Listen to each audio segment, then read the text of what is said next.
Você já ouviu falar sobre rigor mortis ou rigidez cadavérica?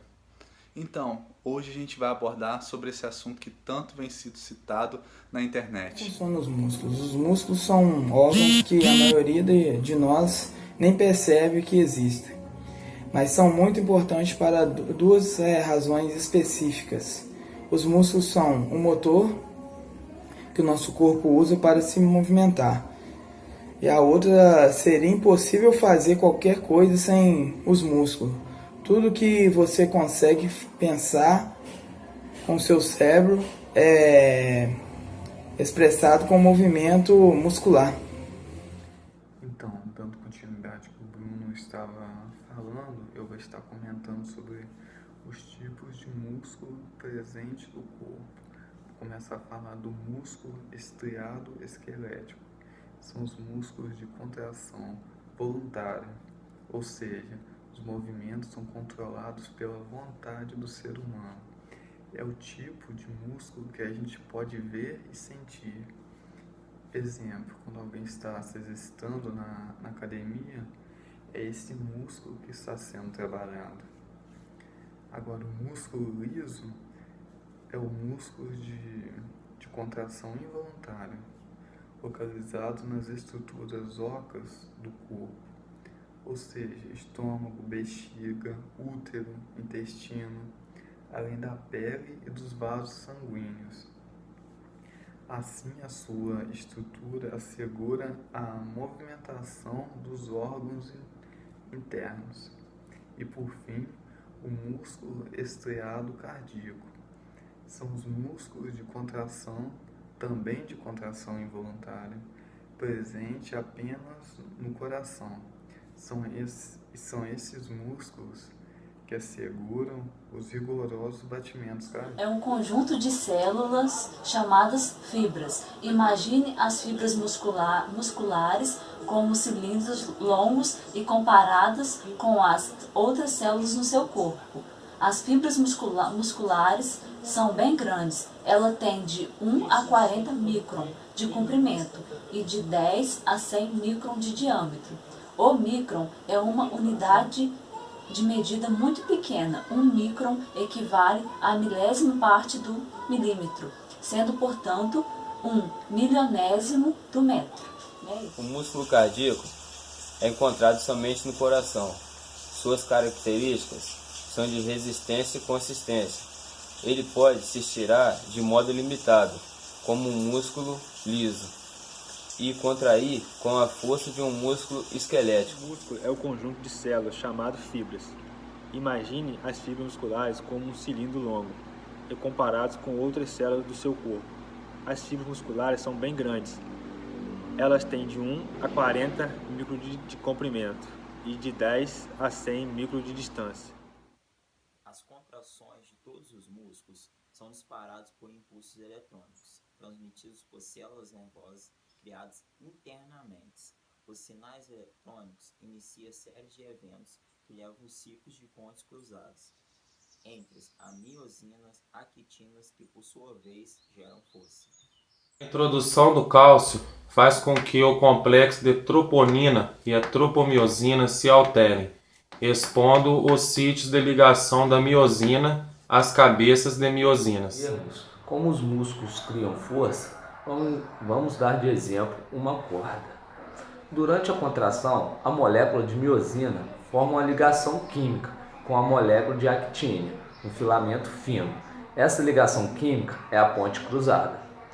Inicialmente, a ponte cruzada está estendida com adenosina difosfato e fosfato inorgânico ligados à miosina.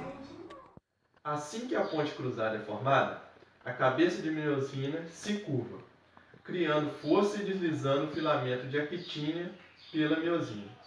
Esse processo é chamado de tempo de expansão. Durante o tempo de expansão, a miosina libera ADP e PI. Assim que o ADP e o PI são liberados, uma molécula de adenosina trifosfato liga-se à miosina.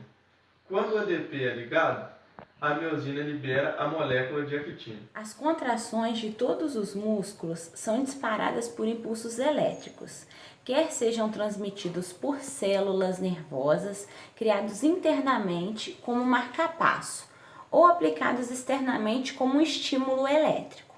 O sinal elétrico, ele inicia uma série de eventos que levam ao ciclo de pontes cruzadas entre a miosina e a actina, que por sua vez gera força. Como eu vou mostrar na imagem depois para vocês, a contração muscular ela é regulada pelo nível de íons de cálcio no citoplasma. Com a entrada dos íons de sódio, as cargas positivas elas irão despolarizar a placa, fazendo com que ocorra a contração da fibra muscular. E assim é dada a contração muscular, assim que os músculos funcionam. E de onde vem a energia para a contração muscular? Os músculos usam a energia de forma de ATP. A energia do ATP é usada para retornar a cabeça da ponte cruzada de miosina e liberar o filamento da actina. Para fazer ATP, o músculo faz o seguinte: quebra fosfato de creatina, adicionando fosfato ao ADP para criar o ATP. Realiza respiração anaeróbica, na qual a glicose é a quebra em ácido lático e a ATP é formada. Realiza respiração aeróbica, na qual a glicose, glicogênios, gorduras e aminoácidos são quebrados na presença de oxigênio para produzir a ATP. Conceitos de rigor-morte. Então, após a morte, há uma série de mudanças do produto da suspensão das atividades normais do organismo. Essas mudanças são próprias da decomposição do cadáver e são realizadas de forma sistemática, de maneira que é possível estabelecer a data da morte segundo o exame feito no cadáver. Uma das características mais relevantes em relação à morte do corpo é a rigidez do músculo. Essa morte se refere com frases populares do tipo ficou duro ou esticou as pernas. Então, galera, este fenômeno acontece devido a um acúmulo de tecido muscular de uma substância chamada ácido sarcolático, que se origina após a morte celular, ou seja, após o indivíduo morrer. A produção dessa substância vem acompanhada por uma série de alterações bioquímicas que tornam os músculos mais rígidos, ou seja, a pessoa pode sim se mover ou contrair qualquer articulação depois de morta, através desse processo. Fases do rigor mortis. Este é um processo dinâmico que se instala progressivamente até alcançar o máximo de rigidez, mas que desaparece atingindo o estado de flacidez. Em geral, essa rigidez se inicia 3 horas após a morte, atinge sua intensidade maior com 12 horas e vai diminuindo até desaparecer por volta de 36 horas, dando lugar a um novo estado, completo de flacidez.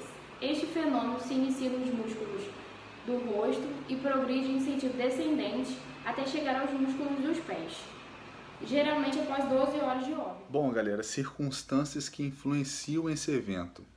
Existem algumas condições que afetam este padrão, podendo fazer com que o rigor mortis seja mais ou menos duradouro. No caso de idosos, crianças, pessoas debilitadas ou doentes por longo tempo, no caso, este processo costuma iniciar mais cedo, tem menos intensidade e duração menor.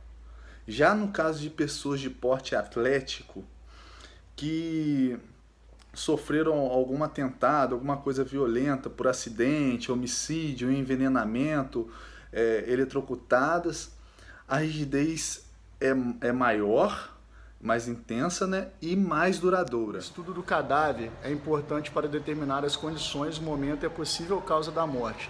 Um dos elementos mais utilizados para realizar esta análise é a avaliação de fatores como o rigor mortis, e que mostra o estado das pessoas após a morte.